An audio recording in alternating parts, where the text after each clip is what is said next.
अस्सलाम वालेकुम क्लास, क्या हाल चाल। उम्मीद करता हूँ आप सब खैरियत से होंगे। क्लास प्रीवियस लेक्चर में हमने जो है टोटल इंटरनल रिफ्लेक्शन को और उसकी एप्लीकेशंस चंद देखी थी। लाइक उसमें हमने जो है वो एंडोस्कोप्स को देखा था, लाइट पाइप को देखा था। ठीक है।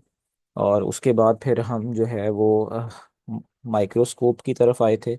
सिंपल माइक्रोस्कोप को हमने रिवाइज किया था, कंपाउंड माइक्रोस्कोप को हमने रिवाइज किया था। क्लास जो हमारा नेक्स्ट टॉपिक है उसका नाम है टेलीस्कोप। ठीक है। तो टेलीस्कोप आपको पता होगा कि हम दूर दराज चीज़ों को देखने के लिए एक इंस्ट्रूमेंट यूज़ करते हैं जिसको हम कहते हैं टेलीस्कोप। ठीक है। Telescope is an optical instrument. ये एक ऑप्टिकल इंस्ट्रूमेंट है जो लाइट का इस्तेमाल करता है। यूजेस लेंस, इसमें लेंस और मिरर्स दोनों इस्तेमाल होते हैं to observe the distant objects, ताकि हम दूर दराज की चीज़ों को जो हमसे काफ़ी फासले पे हैं उनको देख सकें। ठीक है। इसका पर्पस क्या था? इसका पर्पस था to make distant object appear larger, कि जो एक हमें दूर दराज ऑब्जेक्ट हैं वो हमें बड़े नजर आए। क्लोजर टू द ऑब्जर्वर, जो ऑब्जर्वर है उसको ऐसे महसूस हो जैसे कि इसके करीब हैं। इम्प्रूविंग देयर विजिबिलिटी, हम उनको अच्छे तरीके से देख पाएं। Allowing for study the celestial bodies and for away terrestrial bodies, ज़मीन पे और ज़मीन से दूर जितनी भी बड़ी बॉडीज़ हैं उनका हम अच्छे तरीके से स्टडी कर सके, उनका मुआयना कर सके। तो उसके लिए हमने ये जो है डिवाइस इस्तेमाल करते हैं। बेसिक प्रिंसिपल क्या है? टेलीस्कोप जो है वो बेसिकली लाइट को इकट्ठा करती है फ्रॉम डिस्टेंट ऑब्जेक्ट्स और उसको फोकस करती है और उसका इमेज बनाती है। ठीक है। और इमेज जो है वो डायरेक्टली या फिर हम बाद में उसको मैग्नीफाई करके आईपीस पे और फिर हम अपनी आंख के जरिए उसको देख सकते हैं। दो तरह की टेलीस्कोप्स होती हैं, reflecting telescope and refracting telescope. हमारा जो बेसिकली पर्पस रहेगा यहाँ पे वो रिफ्रैक्टिंग टेलीस्कोप से रहेगा।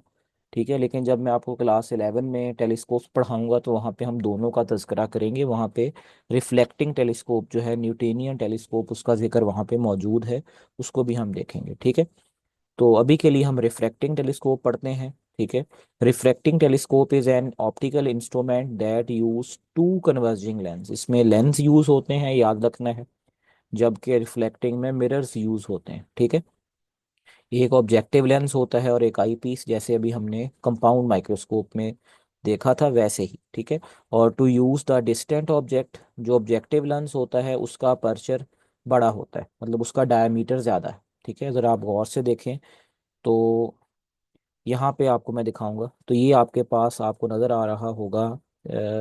ये आपके पास ऑब्जेक्टिव लेंस, अगर आप देखें तो इसका अपर्चर जो है और डायमीटर जो है वो काफ़ी ज़्यादा है और थिकनेस भी काफ़ी ज़्यादा है। ठीक है। थिक लेंस होता है।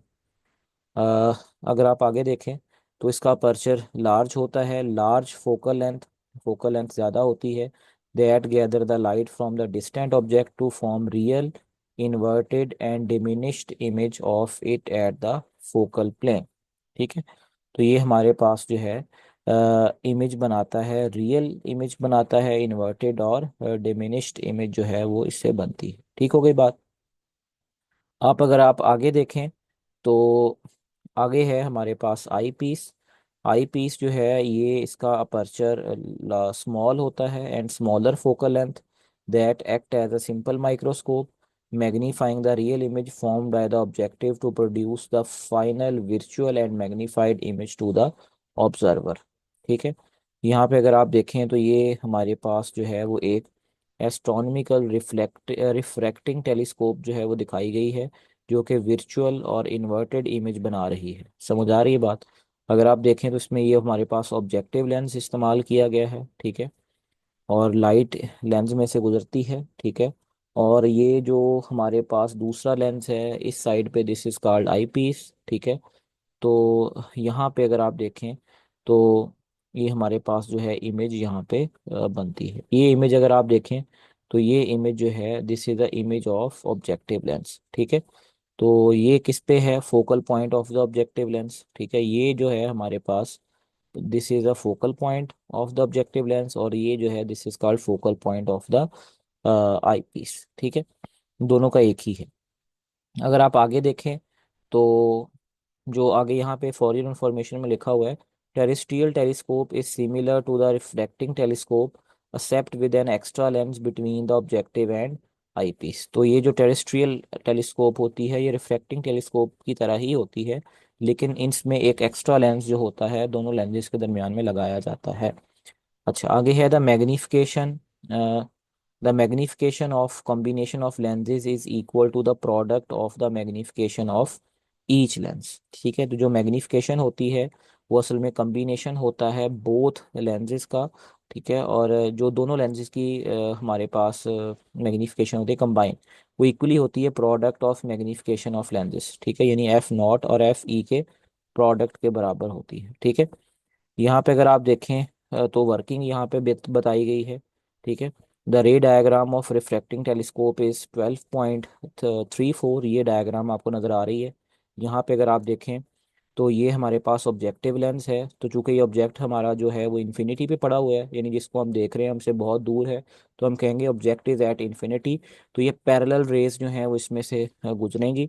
ठीक है, और ये रेस जो हैं ये अगर आप देखें तो यहाँ पे हमारे पास जो है ये हमारे पास इमेज बना रही हैं। ठीक है, दिस इज फर्स्ट इमेज। और अगर आप देखें तो ये जो इमेज है आपके पास, ये बिल्कुल फोकल लेंथ जो है ऑब्जेक्टिव लेंस की उसके ऊपर बन रहा है। ठीक है, और अगर आप देखें तो ये इनसाइड है focal length of the eyepiece. ठीक है, तो अगर आप देखें तो अब इससे अगर आप देखें तो ये तीन रेस निकल रही हैं ये वाली। ठीक है, और ये अगर आप देखें तो ये एक दूसरे से दूर दूर हो जाती हैं। जब आप इनको पीछे रीड्रॉ करते हैं तो आपके पास ये जो है this is called your final image. ठीक है, ये अगर आप देखें वर्चुअल है।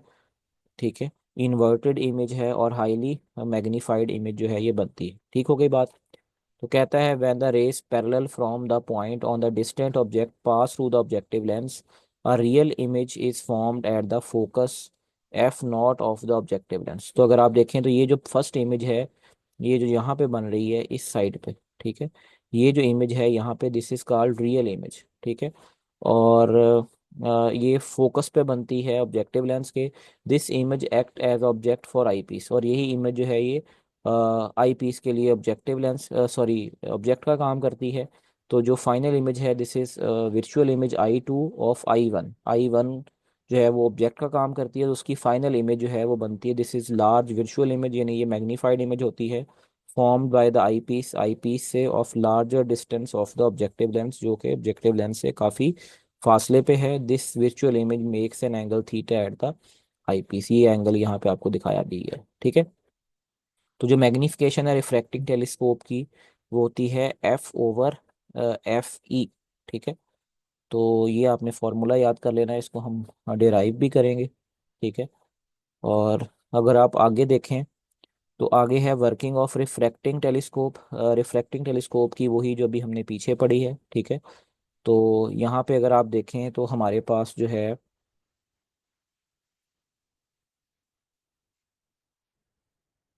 Light from the distant object, तो वही जो पॉइंट हमने पढ़ा कि लाइट जो है वो डिस्टेंट ऑब्जेक्ट से आती है, ऑब्जेक्टिव लेंस में दाखिल होती है। ऑब्जेक्टिव लेंस जो है उनको कन्वर्ज करता है, रियल इन्वर्टेड और डिमिनिश्ड इमेज बनाता है I1 at the focal plane F O। This image is located at very near to the focal point of the objective lens. ठीक है, और आगे है image as object for eyepiece, यही real image I1 काम करती है as object for eyepiece, और फाइनल इमेज जो है वो बनती है आई पीस से। ठीक है, तो ये जो इमेज फाइनल होती है this is virtual inverted and highly magnified. ठीक है, which is what is normal adjustment for comfortable viewing of distant objects like stars, telescope is usually adjusted so the final image is formed at infinity. In this case, first image is formed exactly at the focal point of the eyepiece. The rays emerging from the eyepiece are then parallel and eyes focused then at the retina without any strain। ठीक है, this angle is called beta. ठीक हो गई बात, इसका जिक्र हम वहां पे भी पढ़ेंगे।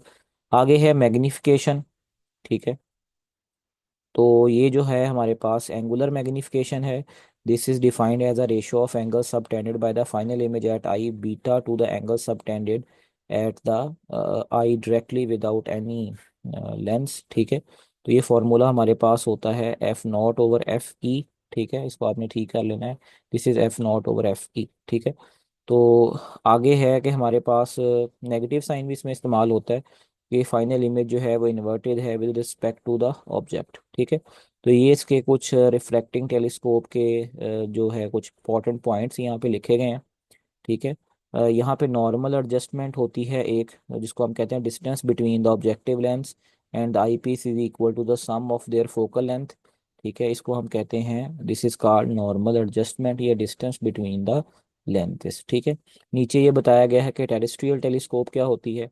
तो as mention in the textbook, इसी पैराग्राफ में, कि टेरेस्ट्रियल टेलीस्कोप जो है ये एक भी रिफ्लेक्टिंग टेलीस्कोप होती है, सिमिलर वैसी ही होती है, लेकिन इसमें जो एक्स्ट्रा लेंस हैं, इरेक्टिंग लेंस, वो इस्तेमाल होते हैं between the objective and the eyepiece to produce a bright final image. This is necessary for viewing the objects on the earth. तो ये ज़मीन पे देखने के लिए जो है इस्तेमाल होती है, इसको कहते हैं टेरेस्ट्रियल टेलीस्कोप।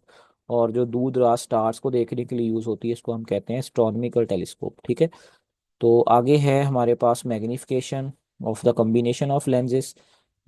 इसके अलावा यहाँ पे हमें बताता है कि जो टोटल मैग्निफिकेशन है वो लेंजेस की, वो प्रोडक्ट होती है magnification of the each lens.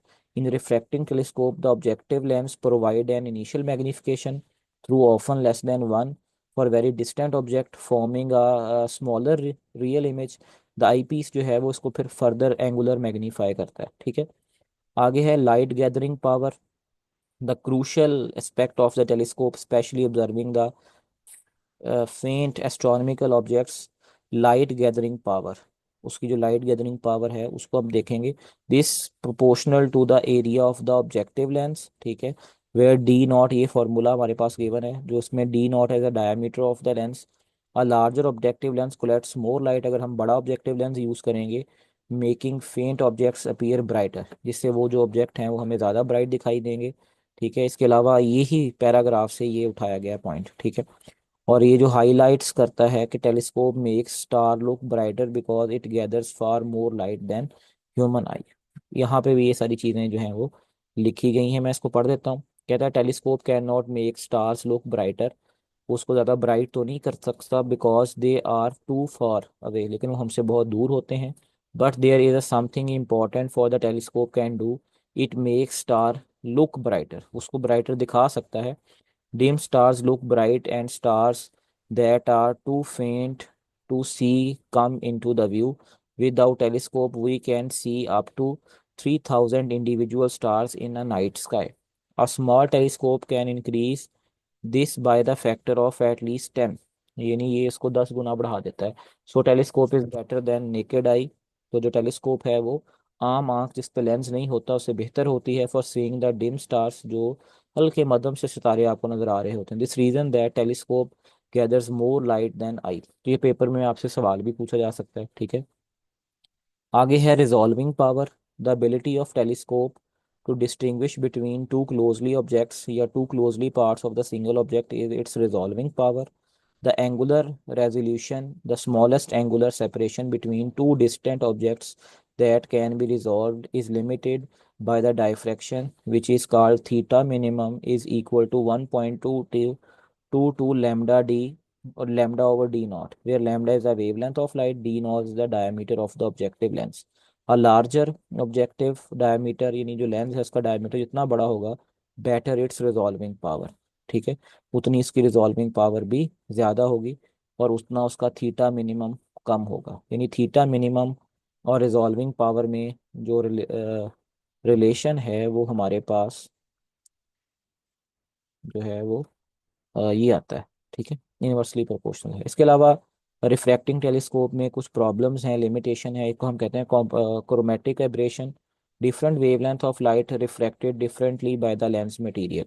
जो मुख्तलिफ वेवलेंथ होती हैं वो मुख्तलिफ तरीके से रिफ्रैक्ट होती हैं लेंस में, leading to the coloured fringes, तो इमेज के साइड पे आपको कलर्स फ्रिंजेस नजर आती हैं। This can minimise by using a chromatic doublets combination of lens with different refractive indexes. ठीक है, तो ये इसका हल भी बता दिया उसने यहाँ पे। आगे है spherical aberration, light coming from the different parts of the spherical lens focus slightly different points, तो लाइट का फोकस एक जगह पे नहीं होता, रिजल्टिंग अ ब्लड इमेज, इससे जो इमेज बनता है वो ब्लड बनता है। इसको हम रिड्यूस कर सकते हैं स्फेरिकल लेंस सर्फेसिस इस्तेमाल करके, या using a parabolic mirror in the reflecting telescopes. ठीक हो गया। आगे है size limitations. Manufacturing large flawless lens of refracting telescope is challenging, expensive due to weight and potential for sagging. This is major reason why most large modern astronomical telescopes are reflecting telescopes. तो refracting telescope क्यों नहीं इस्तेमाल होती या वो size में बड़ी क्यों नहीं होती, ये इसके रीज़न यहाँ पे बयान किया गया है। आगे बड़ा इंपॉर्टेंट टॉपिक है near point and far point का, ठीक है। तो our eyes have a remarkable ability to focus the object at varying distance. हमारी आंख के अंदर ये एक अच्छी खासियत होती है कि वो मुख्तलिफ डिस्टेंसेस के ऊपर ऑब्जेक्ट को फोकस कर सकती है। The adjustment is primarily done by ciliary muscles changing the shape and hence focal length of the eye lens. ठीक है, तो ये जो लेंस होते ये जो सॉरी मसल्स होते हैं, ये चेंज करते हैं शेप को और फोकल लेंथ को, और इस तरीके से जो हमारे आई लेंस है वो उन चीज़ों को जो है वो फोकस करता है। However these limits to the focusing ability, जिससे हमारी फोकसिंग एबिलिटी जो है वो लिमिट होती है defining the near point and the far point. Near point क्या होता है? The near point of the I is the minimum distance, ये वो कम से कम फासला होता है ऑफ एन ऑब्जेक्ट, ऑब्जेक्ट का, फ्रॉम आई, आंख से, which it can be produce sharp image on the retina. यानी वो कम से कम फासला ऑब्जेक्ट का जिस आई से जिसमें वो आपकी आंख पे एक शार्प इमेज बना सके, उसको हम कहते हैं नियर पॉइंट। ठीक है, the distance is also called least distance of distinct vision, इसको डी से लिखा जाता है। आगे है ब्लरिंग इफेक्ट।